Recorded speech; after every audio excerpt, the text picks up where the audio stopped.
ಎಷ್ಟು ತಿಂಗಳದೈತ್ರಿ ಅದು? ಒಂದು ವರ್ಷದ. ಒಂದು ವರ್ಷದ್ರಿ. ಹಾಂ, ಕಿಮ್ಮತ್ತು ಏನು ಹೇಳಿರಿ?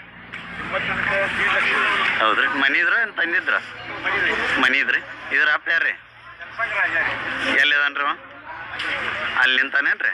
ಹಾಂ ಹಾಂ ಹಾಂ, ಬರೋಬ್ಬರ. ತೆಲಸಂಗ ರಾಜನು ನಿಮ್ಮ ಊರವ ರೀ? ಕೆಲಸಂಗ ಊರದ್ದು. ಹಾಂ ಆಕಳ ಕಟ್ಸೋ ಬಂದಿದ್ವಿ. ಹಾಂ, ಬರೋಬ್ಬರ ಬರೋಬ್ಬರ. ಇದು ಇದ್ರಿ ಹೋರಿ? ಆಕಳ ಕರ. ಇದು ಎಷ್ಟು ತಿಂಗಳದೈತ್ರಿ? 5 ತಿಂಗಳದ್ರಿ. ಕಿಮ್ಮತ್ತು ಏನು ಹೇಳ್ತೀರಿ ಇದಕ್ಕೆ?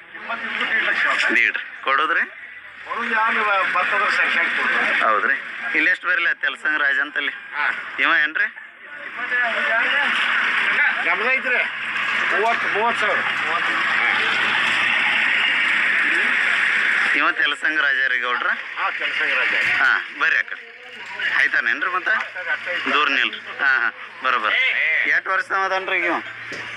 8 ವರ್ಷ ಮುಗಿದ್ರಿ. 9 ವರ್ಷ. 9ನೇ ವರ್ಷ ರೀ. ಹಾಂ ಹಾಂ. ಆಮೇಲೆ ಅಣ್ಣಗಳು ಊಟಕ್ಕೆ ಕೂತಾರ ಅವಲ್ರಿ? ಮಾಡ್ರಿ ಮಾಡ್ರಿ. ಮಾಲಕ್ರು ಇವ್ರಲ್ರಿ? ಮಾಲಕ್ ನಾಚಿಕೆ ಕೂತಾರ ನೋಡ್ರಿ. ಅಲ್ಲಿ ಹಿಂದೆ ಕುಂತಾರ್ರಿ. ಹಾಂ, ಅನ್ನಾರ ನಿಮ್ಮ ಮನಿದೇನ್ರಿ ಕೆಲಸ? ಹಾಂ, ಬರೋಬ್ಬರ. ಇದು ಎಷ್ಟು ಆಕಳಗಳು ಬೀಜ ಹಾಕಿರ್ಬೋದ್ರಿ ಅಂದಾಜು ನಿಮ್ಮ ಲೆಕ್ಕದೊಳಗೆ? ನಮ್ಮ ಲೆಕ್ಕದಲ್ಲಿ ಒಂದು 4-5 ಸಾವಿರ ತನಕ ಆಗ್ಯಾವ. 5,000 ತನ ರೀ. ಹಾಂ ಹಾಂ, ಅದ ರೀ. ಇಲ್ಲಿ ಮುಂದಟ್ಟು ಬರ್ತೀನಿ ಗಪ್ರಿ.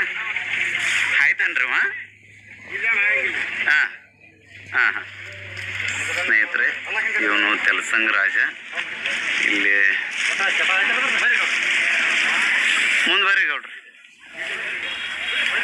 8 ವರ್ಷ ಆದಂದ್ರಿ ಮಾ ರಾಜ? ಶಿವರಾತ್ರಿ 9ನೇ ವರ್ಷ ಚಾಲು ಆಯ್ತು. 9ನೇ ವರ್ಷ ಚಾಲು ಆತ್ರಿ. ಹಾಂ ಹಾಂ. ಇದು ಮನಿ ಇದ್ರ ನೀವು ತಂದಿದ್ರು? ನೀವು ತಂದಿದ್ರು?